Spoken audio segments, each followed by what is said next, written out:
I mean, I think people that collect things generally, this is like something like in your DNA, you're either born a collector or not. So there's definitely a lot of crossover. I think a lot of watch collectors are car collectors and vice versa. Some people are really into the minutia and the details, originality, the paint, all these things. Other collectors, not so much. Some collectors specialize in vintage watches, some collect vintage and modern, some only like modern watches. So, just like with cars, it runs like the whole gamut of different types of things that people are interested in. There's like this Indiana Jones component. You're always like hunting for really cool stuff. And, that was like a really interesting story. Up until that time, there had been one kind of example of this watch known, and its tie-in is with the famous musician Eric Clapton. He had bought it years ago in London, and it was auctioned at a Christie's sale in South Kensington in the UK in the early 2000s. And at a time, when Rolex Daytonas in general were, $20,000, $30,000 things. I want to say it went for almost $500,000. It's like everybody wants to be a watch dealer right now. It's like a bunch of people like that are really into this, but I don't know, like it's not, it's a little bit different than before where I think you got into the watch world at the time where I did because you really loved watches.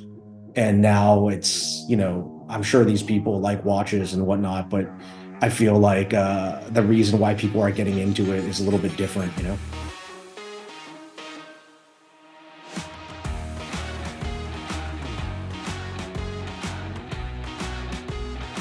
Hi, I'm Eric Koo, and this is Cars and Culture with Jason Stein. He's been called a mogul. He has an enormous following that is well over 113,000 on Instagram for Fu Manchu, which is probably one of the greatest Instagram handles I've seen so far. More importantly, he knows what's happening next in the watch market, and we're going to talk about the watches and cars and how that all flows together. But it is wonderful to have you on the program, our first watch expert guest. Eric, welcome. Thank you for having me, Jason. I've got to ask, what are you wearing today? What's on your wrist?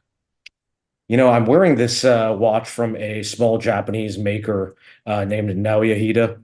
It's like a small brand. They make maybe 100 pieces a year right now. And reinterprets like 1950s watches kind of, with a more modern case and a little more contemporary flair. Wonderful. And why that one? It actually just came in the UPS yesterday. All right. So it's like Christmas Day.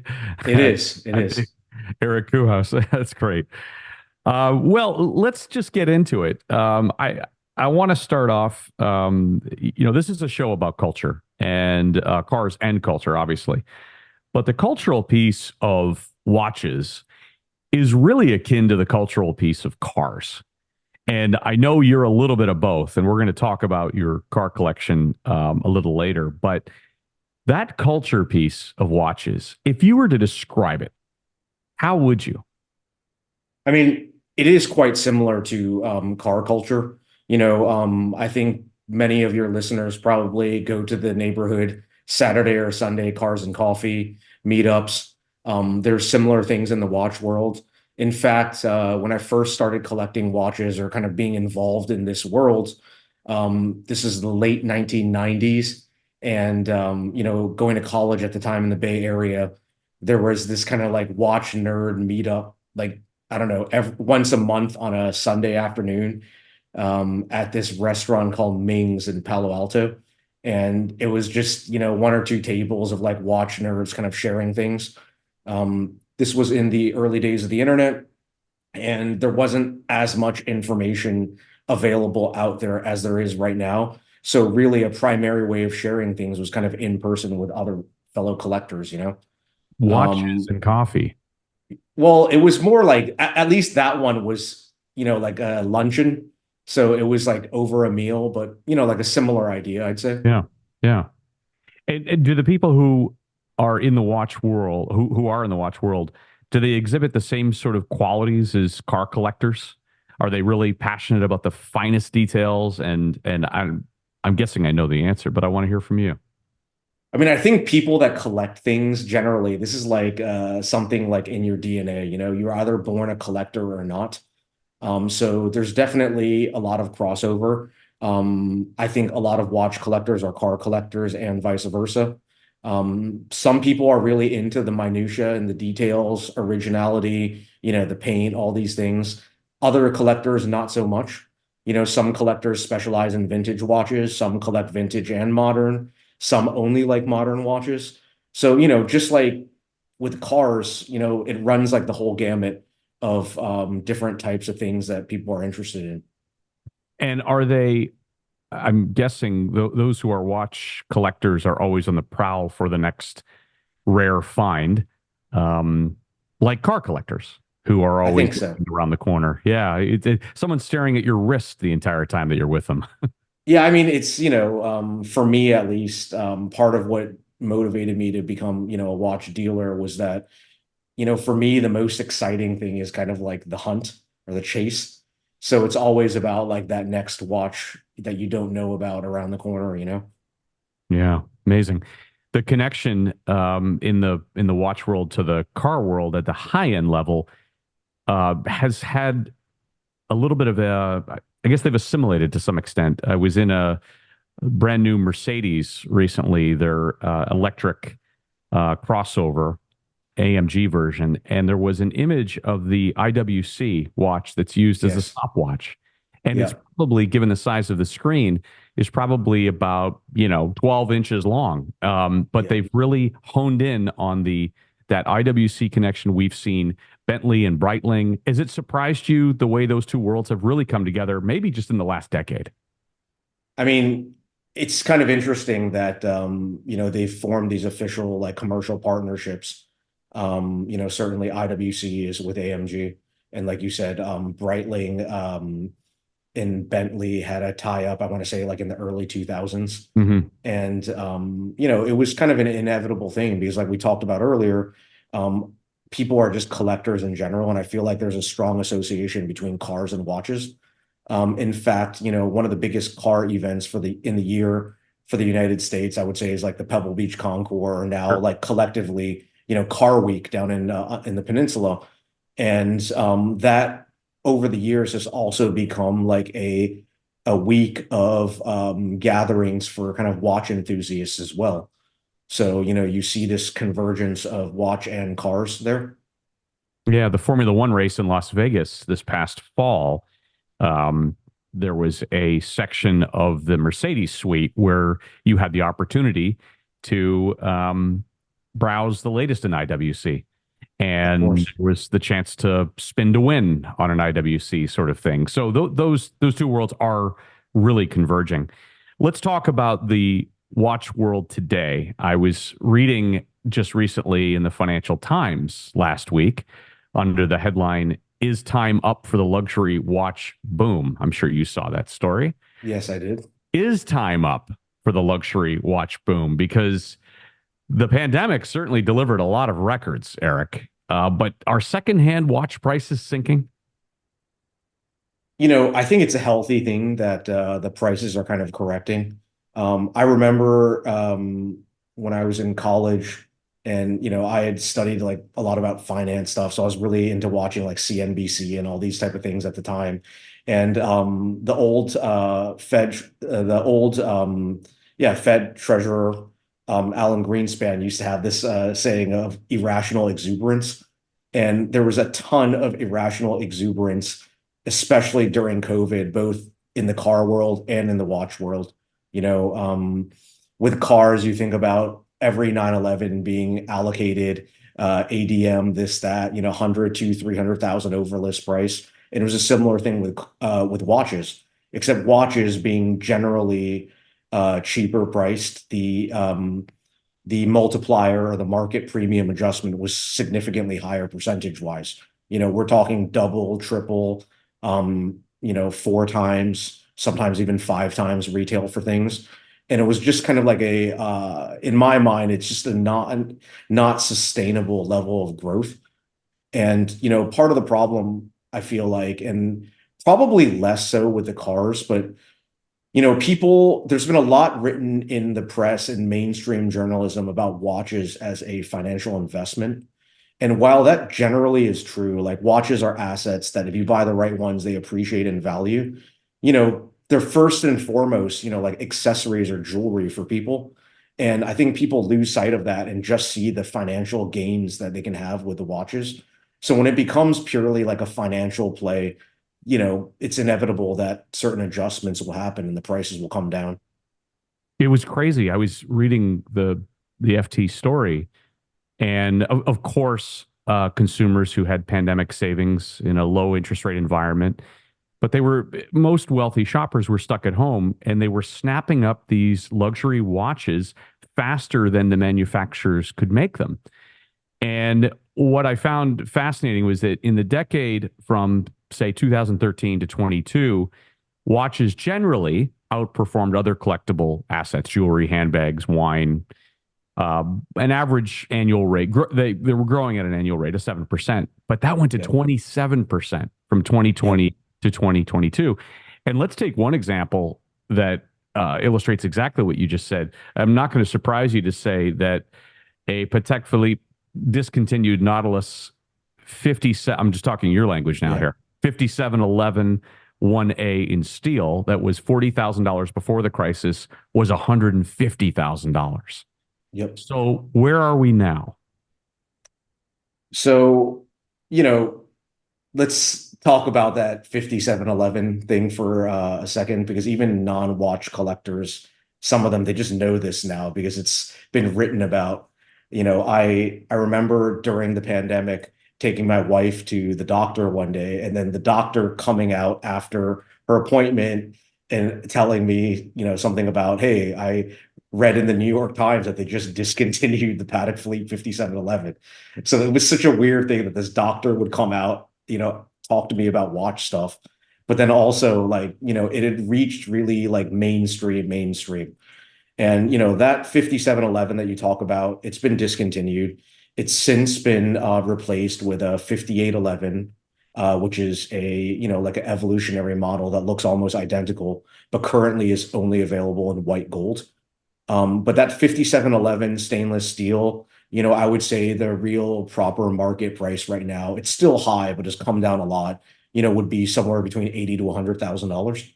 Okay. So it has corrected a lot. Yeah. But, what had happened, especially with that one, is, you had mainstream um, publications writing about it, and it created this extra hype where people that suddenly they're not watch collectors but read about it in the New York Times, the FT, you know, even I saw it funnily enough in something like the USA Today, they're suddenly like, oh my God, like what is this 5711? I think I should buy one right now, might not be watch collectors. And again, going back to that point that I was talking about becoming like a pure financial play, it was people that are not watch enthusiasts. They maybe didn't really love that model, but just it was ingrained in their mind that this was like a collectible item, and it kind of elevated it to even like a crazier peak. Rolex models in the US, I think it's one of its biggest markets, stalled for the first time recently since 2015. Did I hear it correctly that you couldn't even buy a brand new Rolex a couple of years ago? I mean, the wait time on it was enormous. Is that true? I think that is more or less true. During the pandemic, just like everything else, the Swiss watch industry shut down for a while, the factories were closed, all this type of stuff. But there's a constant flow of product, from the factory to the countries, the distributors, and then to like the dealers and then to collectors. So there was product coming out, but just very slowly. And the demand far outstripped the supply. In terms of like stalling, like I think that's a bit of I think it's like incorrect. The truth Exaggerated. is that yeah, exaggerated. Like Rolex really is selling every watch they produce. Hmm. During the pandemic, you would have to fight for like any model watch. Like, I think the hardest to sell models, for example, they make Date Just, which is, their basic dress watch in like a mid size, which is kind of between a man's and a women's size. Not the easiest thing to sell because some women think it's too big, some men think it's too small. You know, you would have to be at a waiting list for like a two-tone mid-sized watch from Rolex, like if your Rolex dealer called you and it's like, hey, I got this diamond dial, whatever thing, you thought you won the lottery and you would run down there and wait in line with your mask on to buy it. Some watches now, like they don't sell right away, but they're selling everything and it's still a very robust market. And I don't really think that headline is really appropriate for what is really going on. I want to talk about your story, Eric, because it's a fascinating one. It certainly didn't happen overnight. And every good story, every good watch dealer story starts with a watch. And you sold your first one because you had a little bit of a tough foray into the stock market, right? I think it was Yep. written that you were broke Yes. and and you were forced to sell your Rolex Air King on Yep. eBay. Back when people Yep. used to sell watches on eBay. Yeah. I mean, eBay is a real big component of many aspects of my life. You mentioned this stock market story, and I was broke because in the spring of '98, I think, I was in college, and it was the second semester of my freshman year, and my father had given me, a year in advance of tuition and room and board and living expenses as like my first big test as an adult. It's like, can you manage money on your own? And so I put it in the stock market. eBay IPO had just happened. It was a big thing at that time. And, I had taken, I don't know, about $30,000. And because of the eBay IPO and the success of that $30,000, I want to say at its peak went to like, I don't know, 400,000 or something, Mm. astronomical. To a 18-year-old kid at the time, this is the most money I even conceptualized ever. Incredible. And it went away very quickly because I started getting smart and trying to play with options, shorting things, and I lost everything in a span of weeks. So it was a real humbling lesson, and it made me sell my first new Rolex that I bought at the time, which was a blue dialed Air King, and I still remember it was 25.25 was the price. And I really wanted this one called an Explorer One, but they were kind of hard to get. So I settled for an Air King, which had a similar dial, but in a blue color. I sold the watch, sold a lot of things at that time on eBay to kind of make ends meet a little bit before I had to ask my dad for more money. And yeah, that watch, I'm a very nostalgic person. I bought that watch new, had my name on the papers, it had the original sales receipt and all this type of stuff. And it's been a while now, so I don't remember exactly how long, but basically years later, after I'd become a watch dealer and had achieved some level of success doing it, I fired up this old Sony Vaio computer of mine that had all my old emails, and I was able to find the email chain when I sold that watch. And I contacted the person that I sold it to and kind of made this plea to him that said, hey, this was kind of an important watch to me. I would really love to have it back. And the guy was actually an attorney, if I recall correctly, and he was very smart. And his reply to me was that, well, it's a very special watch to me too. So we started this dance of negotiation after that, and I ended up paying a world record price to buy an Air King back. But I did it, for nostalgia's sake. And, certainly that's a watch that I'll hand down to my son at some point, and it's really like a treasure to me. Wow, what a story. Yeah. You after that episode, you began to engage more with collectors online, and maybe throughout the rest of your time at UC Berkeley, you began buying and selling, right? I mean, you Yeah. needed pocket money and things like that, but then SARS hit Hong Kong, and you really started to make some what's been described as prudent purchases. Was that the start of it? Is that how your watch dealer career really got rolling? Yeah, I mean, you know, in the beginning, it wasn't so much like there wasn't really like a commercial reason behind this. I was just really into watches. I'd always loved watches from when I was a kid. And at that time, I realized that I really loved like vintage watches. And there wasn't a lot of information about it online. and I had to go to watch shows around the country. There's this organization called the NAWCC, which is the National Association of Watch and Clock Collectors. And just so you guys know, I would say that that association is about 99% clock collectors and 1% watch collectors. So I had literally flown to shows in Akron, Ohio, and gone there, into a room where the average age of the collector was like 90 years old or 80 or something like that. And, I was looking at the one or two tables that had watches there. The buying and selling came in because I had a very limited budget at the time. And if I wanted something else, I would have to sell something to buy the next thing. But I see that phase of this as kind of soaking in as much information as I could find, learning about these watches and kind of educating myself about it. You mentioned the SARS thing. I don't remember. I want to say that's 2002 or so. So that was like kind of towards the tail end of college. And at that time, I started getting kind of into auctions. And to a outsider, the auction world is a very intimidating place. You think about people sitting in a room buying $50 million paintings and stuff, and it's just like a very kind of intimidating thing. I had noticed at that time that because this SARS thing happened, the auctions in Hong Kong were still going on, but nobody was going to them because, they had this kind of pandemic, a practice run for COVID for us later on, obviously. Yeah, right. And I was able to buy things at kind of cheap prices, and do a little bit of arbitrage. And I remember that first auction that I bought things at was at Sotheby's in Hong Kong, and I bid on the phone and then flew to Hong Kong to kind of like collect the items a couple weeks later. And I was able to make quite a lot of money doing that because there was a lot of arbitrage that could be done in terms of the pricing. And with the circumstances in Hong Kong and prices being low, I was able to buy them there, bring them back here, and kind of like make some decent money at the time. And that was kind of like, I would say, my first foray into actually like commercial dealing, because I was doing that just for the money aspect or whatever, and I wasn't just buying watches that I wanted to collect myself.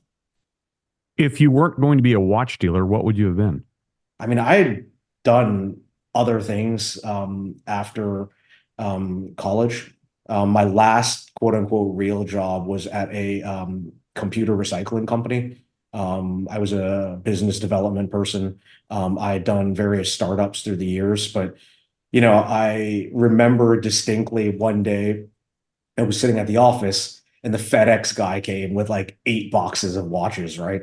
Hmm. And then, everybody in the office kind of like, what the hell are you doing? Like, this has nothing to do with the work or whatever. And then I had this like epiphany moment where I was like, why am I sitting in an office when I really enjoy doing this watch stuff? And then like literally looking at the FedEx guy coming in, I was like, I went and um, gave my resignation that day and kind of never looked back. The next day I went and rented an office in San Mateo, California, and literally never looked back. So What year was that, Eric? that I think was 2005. So less than 10 years later, you have another career defining moment, and it comes with the Albino Daytona reference 6263. And it Yeah. was made famous by a certain guitar player and Yeah. music. Yeah. Tell me. So, for me, part of the like actually the real thing that I love about what I do is there's like this Indiana Jones component. You're always like hunting for really cool stuff.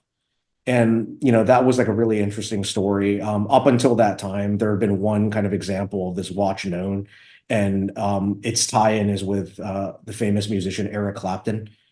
He had bought it years ago in London, and it was auctioned at a Christie's sale in South Kensington in the UK in the early 2000s. And at a time, when Rolex Daytonas in general were, 20, $30,000 things, I want to say it went for almost $500,000. So it was a very, very kind of famous watch. And in 2015 or so, I had the opportunity to purchase a previously unknown example of one, and got on the plane, flew out, met the seller, I think in New York, did the deal, and I had this really great watch in my possession that was something really exciting, and it was kind of it was one of these moments where I got a lot of press and notoriety about that because, the famous watch blog at the time, and now that's become this multi-conglomerate Houdinki. I was good friends with Ben Clymer, the founder of that. He wrote a nice article about it at the time. This was in the infancy of Instagram. A lot of other kind of journalists and whatnot picked up on that. And it really gave my business like a shot in the arm at the time and kind of, gave me a lot of press, which I was really appreciative of. How is the business of watch dealing changing today? It's kind of interesting that I feel like we as watch dealers occupy like this really kind of interesting niche, but coinciding with COVID and all this, you know, you can go on YouTube now and there's like a ton of like watch dealer reality show type things. It's become its own genre. And, you know, everybody's not everybody, but I use this colloquialism. It's like everybody wants to be a watch dealer right now. It's like a bunch of people like that are really into this, but I don't know, like it's a little bit different than before, where I think you got into the watch world at the time where I did because you really loved watches. And now it's, I'm sure these people like watches and whatnot, but I feel like the reason why people are getting into it is a little bit different. Yeah, it's the pendulum has swung, right, Eric? I Yeah. mean, it's now as It's cool. become a cultural thing. It's become a Yeah, mainstream thing. People talk about the unavailability of watches, like you said, during COVID. People, like on TikTok, on all sorts of social media, there's all these like smartly produced snippets of videos and like this glamorous lifestyle that watch dealers live, which is all for show, by the way. And it's it's not really that way, Eric. no, not always, not always. When you're flying the Greyhound of the skies and sitting in a Southwest row 32, flying to Toledo, it's not that glamorous, that's but it's not still the fun. It's that still fun. that's not the impression that I had in my mind, or the image I had in my mind of being a watch dealer. I've got you on a private jet to Monaco at the F1 weekend, and you're selling Lewis Hamilton a watch. No, no, unfortunately, that would be fantastic, but that hasn't happened yet. So, Do you get knocks on your door from those who are well known who want something very rare? I have, it's kind of interesting because I think there are a lot of, I don't know, I'll say high profile people that are actually watch nerds. And that world is like quite small. Um, when you're looking for really specific, specialized kind of vintage watches, vintage Rolexes, special Daytonas, things like that, there's really only like a handful of people around the world that are known to be purveyors of those type of things. So, I've been fortunate to have my fair share of kind of high profile clients. Anyone you want to name? Probably not, but like they run the gamut of, actors, musicians, Sure. business, high profile people. But they're collectors first and foremost. Yeah, And there's good ones, there's bad ones, there's ones that are easy to deal with, ones that are difficult to deal with, just like any client. of course. So collecting. So let's talk about your car collection. Sure. You've had the opportunity through your years of being a mogul in the watch world to, as you told me, to go into the collecting world in the vehicle space. So where did that all start, and what do you have? I think every kid, every boy growing up, always has some kind of like car posters or whatever on their walls. Sure. I don't think kids right now put posters up anymore. I don't really know, but I distinctly remember in the late 80s having a poster up on my wall that I think every kid of that era had, that was like this garage, like kind of on a Malibu cliff, and there was like a Justification Lamborghini. for higher Yeah. education. I've got the poster. Yeah, there's like a Lamborghini, Yeah. there's like a Corvette, a Ferrari, Yep. and then I forget, maybe what the fourth car The was. So Porsche in there. Yeah. yeah, yeah, like a 911 of some sort. And I always really loved cars. My father kind of was into cars too. When I was really young, he's told me the story about how he almost bought like a DeLorean, and like that was like a mind-blowing thing for me at the time. Yeah. Right. But going back to that story of when I was in college and made all this money that spring semester, the first big purchase I did was I went and ordered 911. And this was at the time when the 993s had just been discontinued and the 996s were coming out, not knowing that, later on people would look at 996s with such disdain.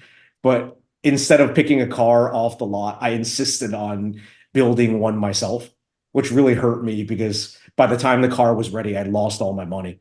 But, I remember ordering this kind of like this titanium this titanium colored 996 coupe with a like an ox blood interior and spec'd it out exactly how I wanted it, and having that snatched away from me because I had no money to pay for it when the car came in.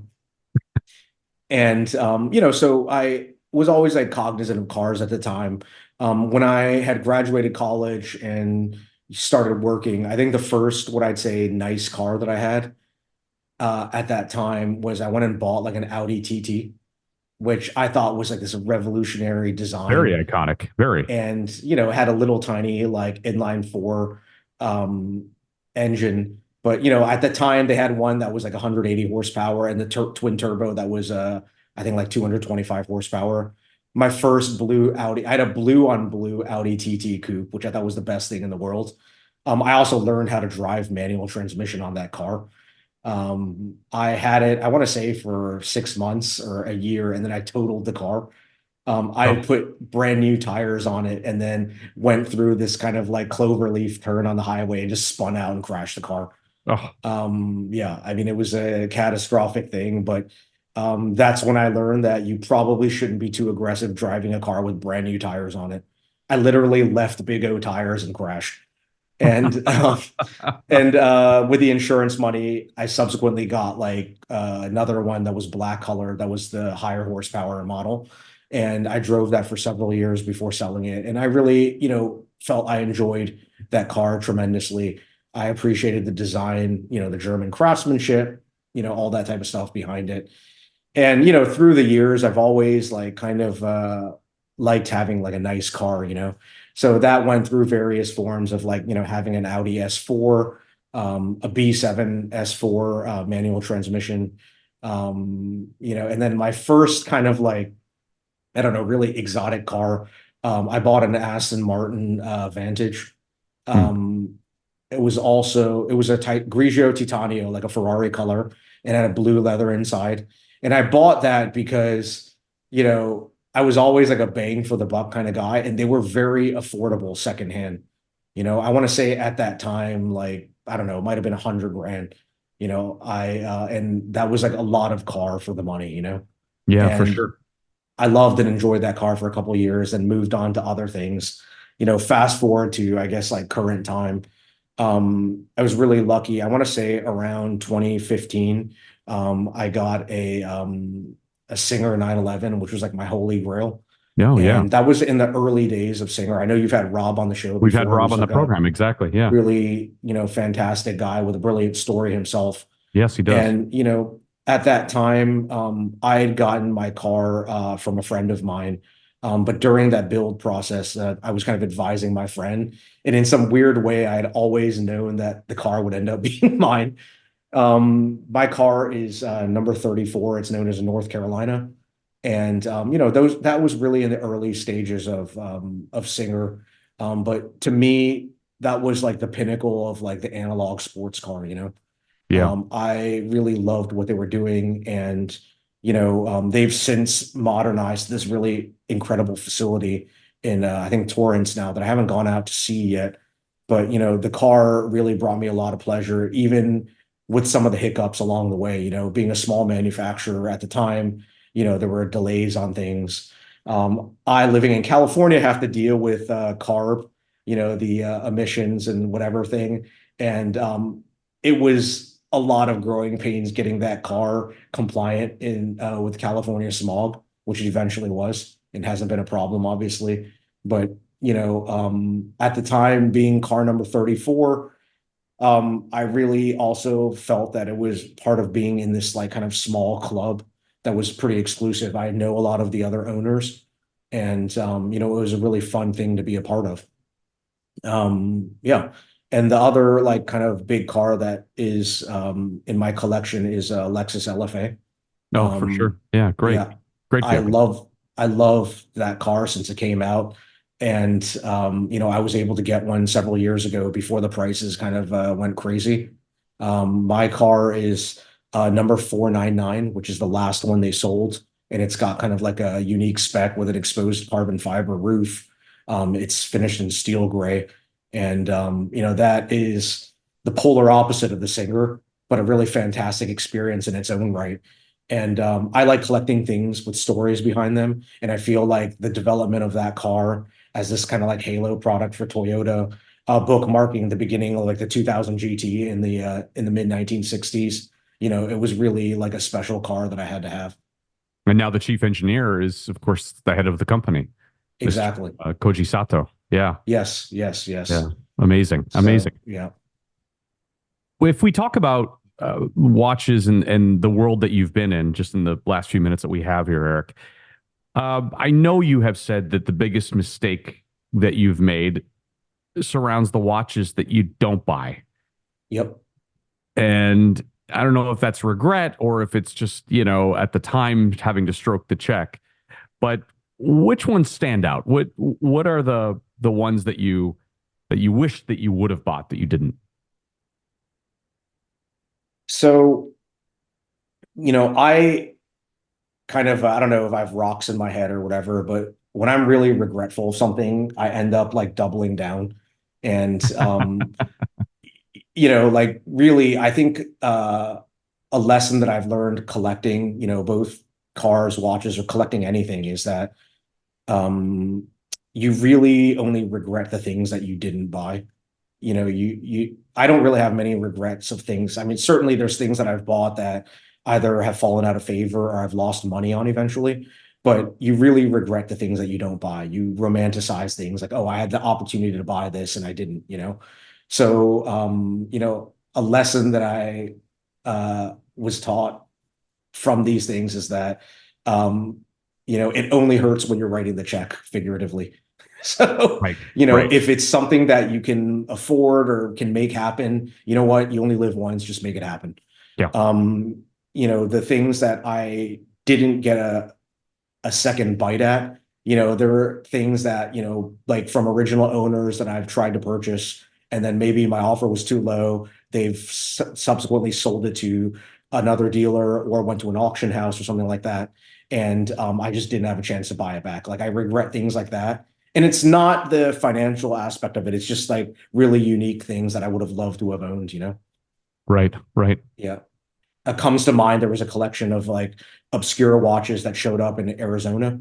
And I was working with a local dealer that found these things. And I was really excited about them. But something was lost in the translation when there's a middleman involved. And I think they didn't pursue it as hard as they should have. And then it went somewhere else. And then eventually to watch auction in Geneva, where all of these things set like world record prices. And I was just like kind of disappointed that I didn't get a chance at them because not because of the world record prices, but because I'd identified that these were really unique and special watches at the time. And I wasn't able to like kind of control my own destiny with that transaction, unfortunately. So Let's close with an interesting piece that I saw late last year about the best car inspired watches of 2023, and you tell me what you think of them because these are timepieces that are design and really engineering masterpieces, much like the cars that inspired them. And I think you know it's been said that nobody needs a six-figure automotive inspired watch to tell time. But if garages across America contained actually what we needed, not what we wanted, everybody would be driving very different vehicles, right? sure.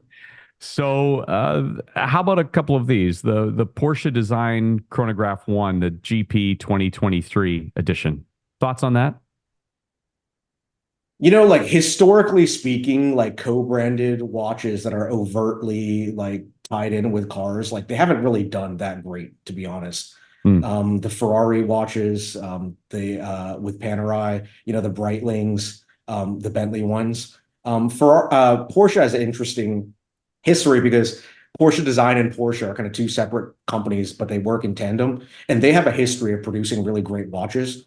So this watch that you mentioned came out, with a specific target audience of, Porsche enthusiasts.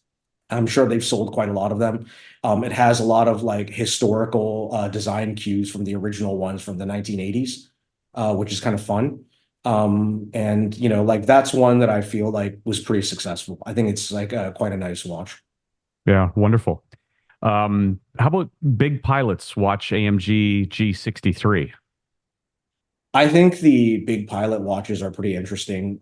Their historical background is, there were pilots' watches during World War II. I'm not so sure about the AMG tie-in, to be honest. I know IWC has this partnership with AMG. I think the watch has a lot of historical background. I don't really see like that AMG tie-in with this, aside from like some color accents and things like that. So I would probably say slightly less successful than the Porsche tie-in. Yeah, sure. How about this one? The Richard Mille RM 7201 Le Mans Classic. Yeah, Richard Mille is a very polarizing brand for many reasons, but people have called it the secret handshake of billionaires. I think I heard Mm. that quote somewhere. They're really great mechanical watches, though, and there's a lot of engineering and ingenuity behind them. And if any brand has an organic tie-in with motorsport and racing, I think it's Richard Mille, and that's like a pretty cool watch that is basically impossible to get at retail, and even retail is quite a high retail. I think it's Very like high. 275,000, three hundred Right. thousand, something like that. But they're great watches. One final one. How about the Bugatti Chiron? Do I say this right? Tourbillon, rose Yeah. gold. Yeah, the Chiron Tourbillon, I think that's made by Jacob and Co, if I'm correct. Correct. Yeah. Yeah. You really need to be able to afford a Bugatti to buy that watch. Either high six figures or seven figures for that one. It's 72 of a them only. Yeah. It's a feat of engineering for sure. Really marvelous. I'm not sure that it's a watch that I would wear myself, but again, I'm not a Bugatti Chiron owner. But it's interesting. I'll give it that. Well, there's even that Molsheim edition, right? Which I think Yeah. yeah, the price tag's over $1 million for the watch. Yeah. So it's you buy what, like a $4 million car, and then they kind of force you to buy $1 million watch to go along with it, I guess. Amazing. Yeah. What's next for you? What is inspiring you? What are you looking forward to in this 2024 watch year, Eric? I think 2024 is, I mean, we're recording this right before, a month before Watches and Wonders, which is where a lot of the big brands reveal their new product mix. I'm feeling like 2024 is going to be a slower year.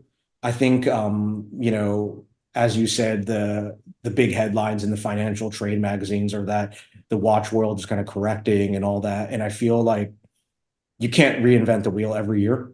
And that this year is kind of a year for kind of softer and more derivative product releases.